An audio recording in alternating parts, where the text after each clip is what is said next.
Thank you. Good evening, all of you.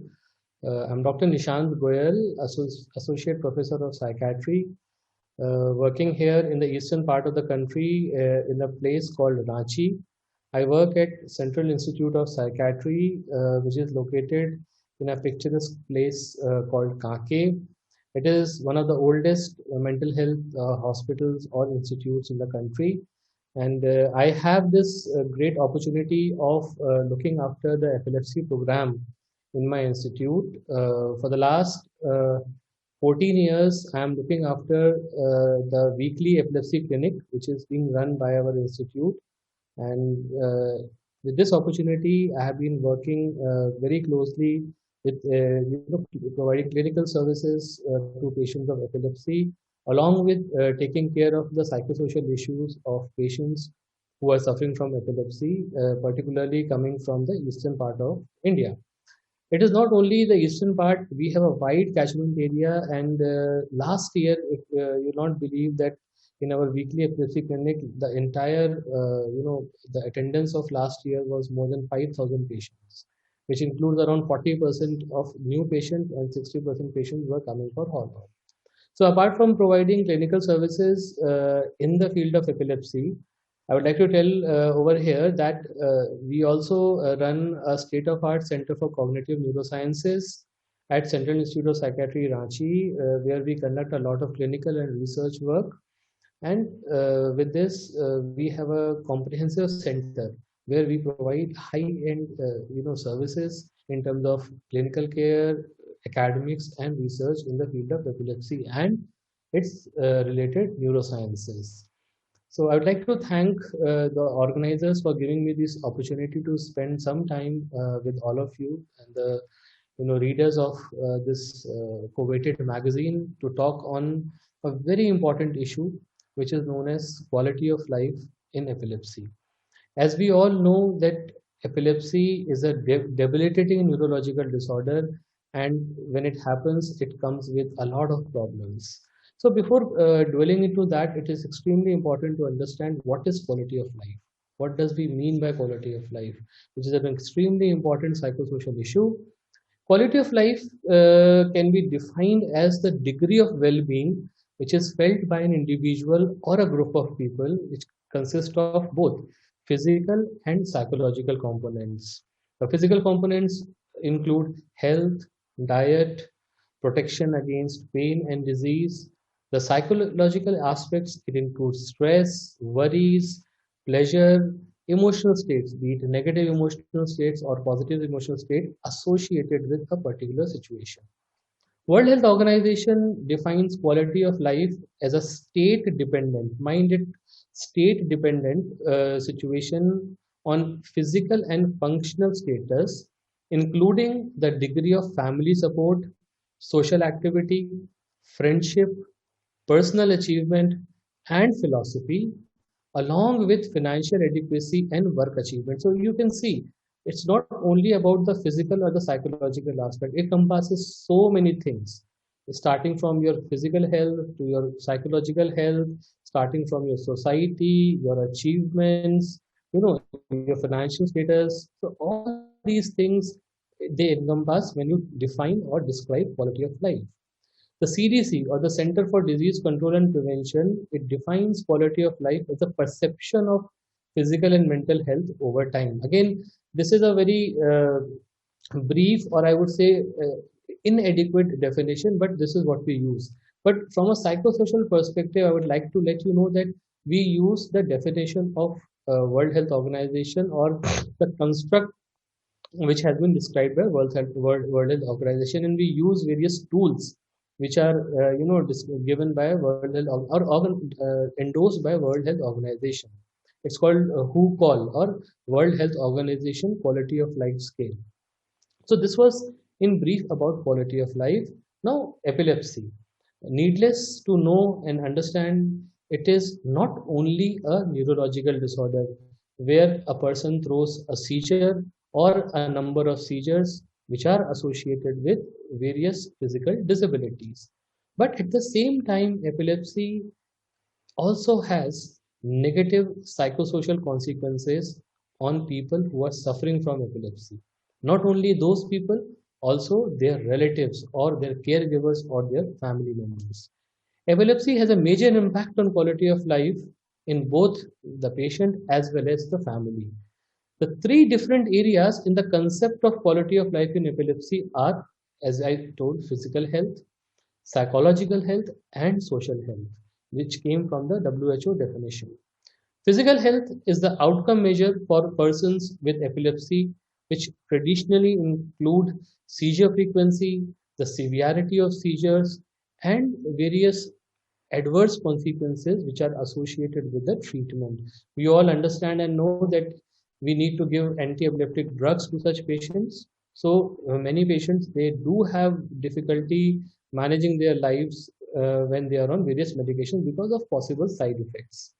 In addition, seizures also increase the risk of patient having physical problems, fractures, dislocations, and pain. And I must tell you, each and every attack of seizure is associated with the risk for life.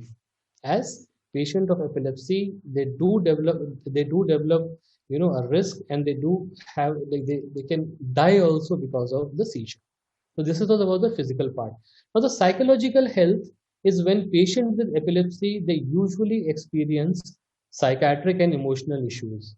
At times disorders, at times just issues like sadness or depression, fear of public, they don't have this thing that they will go out and meet people, and significant loss of self-esteem.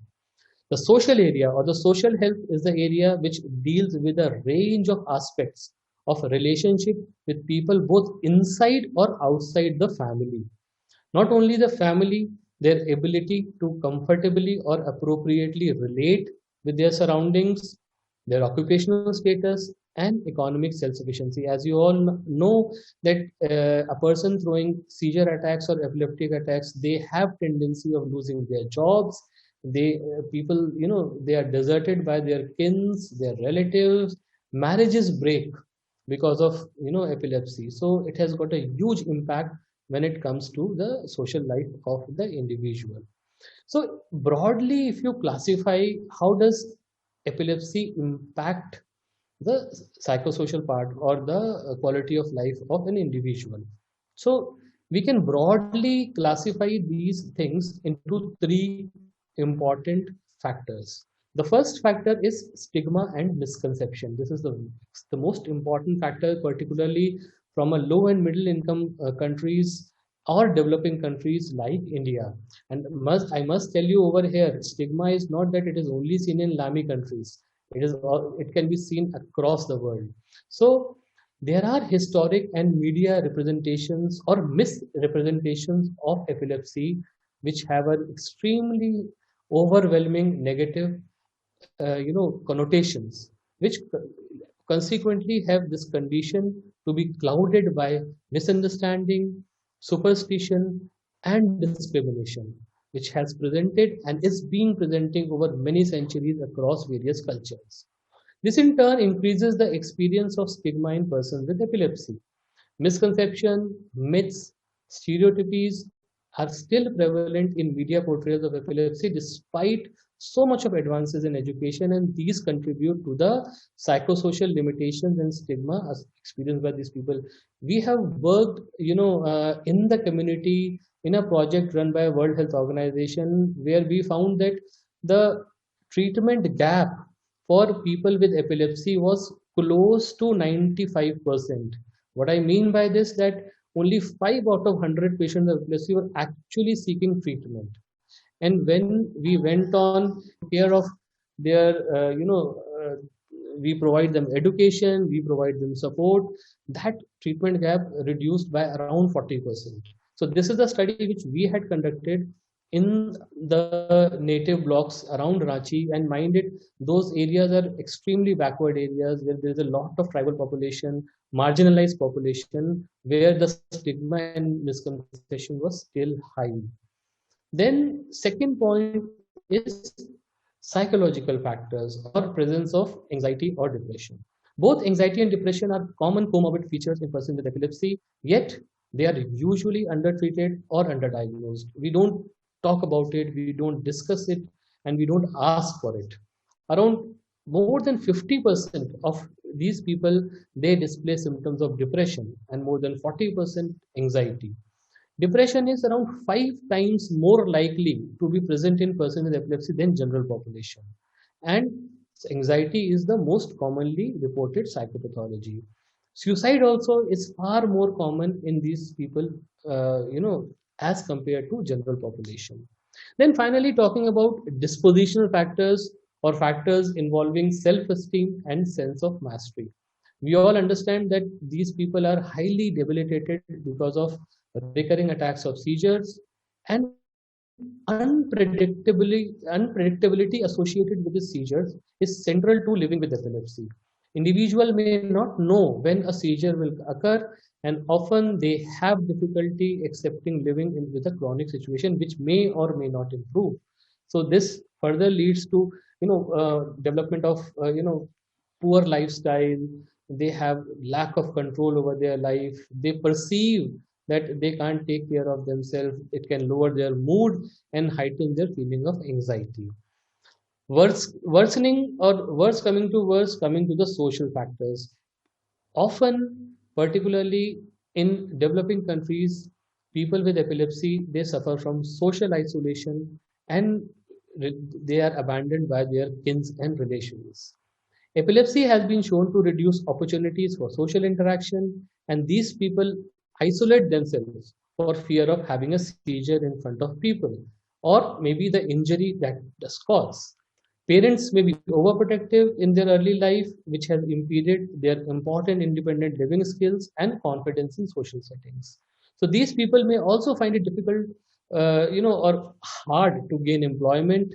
People, they don't give employment to patients suffering from epilepsy, and they come to know, they get very scared, and they are not afforded the same social networks as people without this condition. A reduction in social life has many confounding consequences in terms of social support, and that is an extremely debilitating factor when it comes to quality of life in such individuals. Then coming to education and employment. Again, as I said, when you come to know that a person is suffering from epilepsy, it impedes their chances, it reduces their chances of either being employed or being kept in a particular work.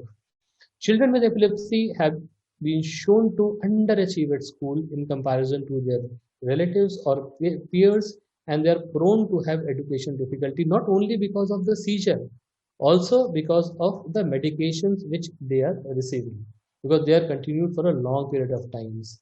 These arise as a consequence of various factors. As I said, drug therapy, at times post-ictal confusion, they reduce the cognitive functioning, and it further impedes their capacity to learn.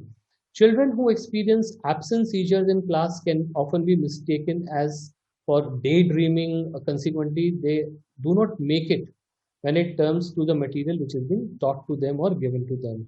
They are labeled as inattentive or mischievous or at times crazy children, and that is how it might lead to not only academic underachievement but development of poor self-esteem. At the end, I would like to let the readers know that we at our institute, we conducted a study way back around 10 years back on quality of life in persons who are suffering from epilepsy, and we compared newly diagnosed epilepsy with people who were coming for follow-ups for quite some time. So we assessed quality of life using the World Health Organization scale, the WHO, as well as a specific scale which is developed to measure quality of life in epilepsy. It is called QOLIE, or quality of life in epilepsy. In that particular study on around 120 individuals, we found that stigma stigma was similar in both the groups, newly diagnosed as well as patients who are coming for follow-up, and it also informed us that quality of life was actually associated with very high stigma associated with this chronic debilitating condition. So, what are the strategies which we can think of or we can utilize to enhance quality of life in these individuals? Most importantly, as there have been very clear improvements in the diagnostic process as well as the medical intervention, it does have important consequences for management, prognosis, and psychosocial outcome of epilepsy.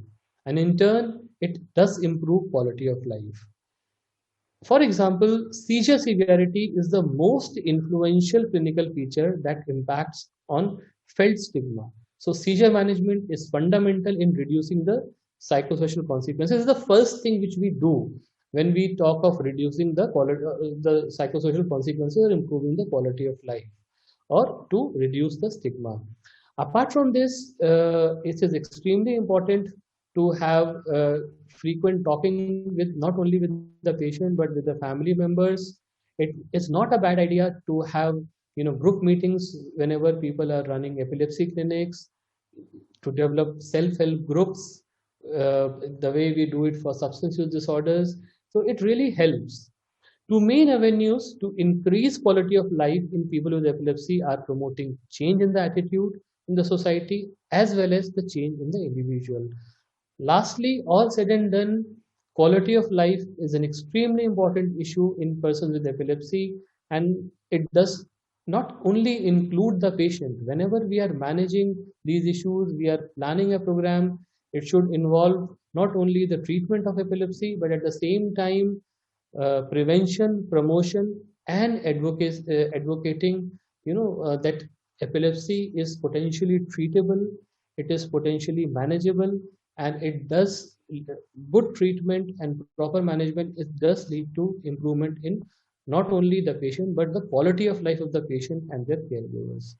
I would like to thank you all once again for providing me this opportunity to share my thoughts with you on quality of life issues in epilepsy. Thanks a lot once again. Goodbye.